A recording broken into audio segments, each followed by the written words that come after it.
మొన్నటి వరకు మద్యం పాలసీ. ఏమమ్మా ఎండేవాళ్ళు ఒకరిద్దరు దాగుంటారు. ఏం తమ్ముళ్ళు జ్ఞాపకం ఉందా మీకు? నేనైతే నా జీవితంలో ఎప్పుడూ చూడలేదు ఎవరిని.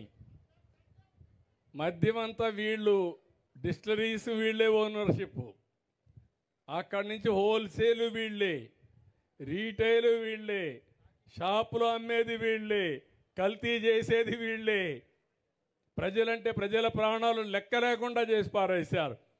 అందుకే నేను చెప్పా, ఎవరైనా సరే ఇందులో ఏలు పెడితే షాక్ కొట్టాలి. నూతనమైన మద్యం పాలసీ తీసుకొచ్చా.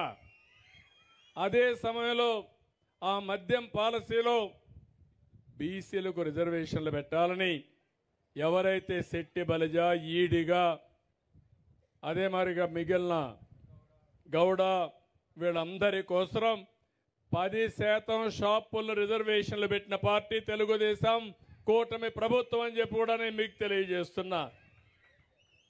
ఇంకొక 10 రోజుల్లో కొత్త పాలసీ వస్తుంది. మీరు ముందు మారిగా తెలంగాణకు పోయే పని లేదు, కర్ణాటకకు పోయే పని లేదు. నేను ఎప్పుడూ చెప్పేవాడిని, మీరు మోటార్ బైక్ వేసుకొని మొత్తం అక్కడికి వెళ్ళి మోటార్ బైక్ పెట్రోల్ కొట్టుకొని మీరు కూడా ఫుల్గా లోడ్ చేసుకొని వచ్చేవాళ్ళు. ఇప్పుడు ఆ కష్టాలు లేవు, అవి కూడా తొలగిపోయినాయి. అన్ని రాష్ట్రాల్లో ఎలాంటి లిక్కర్ ఉంటుందో దానికంటే బెటర్గా ఉంటుంది తప్ప ఎక్కడా లాలూచి లేదని చెప్పి కూడా నేను మీకు తెలియజేస్తున్నా. పేదవాళ్ళందరినీ గెజెట్ ఈరోజు ఇచ్చారు. పేదవాళ్ళని నేను చూశాను. పేదవాళ్ళని ఆర్థికంగా దెబ్బతీసే విధంగా రేట్లు కూడా విపరీతంగా పెంచేశాడు. అందుకే నేను చెప్పాను, క్వార్టర్ బాటిల్ 99 రూపాయలు పెట్టమని చెప్పి ఆదేశాలు ఇచ్చాను. కనీసం తాగే అలవాటు ఉంది, కానీ డబ్బులంతా దానికి తగలేస్తే కడాన పిల్లల్ని చదివించాలన్నా ఇంట్లో ఖర్చులు కూడా డబ్బులు ఇచ్చే పరిస్థితుల్లో లేరు. తాగనీయకుండా చేయడం మా ఆడబిడ్డల బాధ్యత.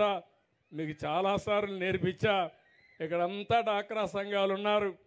నేను డాక్రా సంఘాలు మీటింగులు పెట్టి చెప్పేవాడిని, భర్తని తాగనీయకుండా ఏం చేయాలో చేసే తాళం చెల్లెమ్మలో మీ దగ్గర ఉందని చెప్పేవాడిని.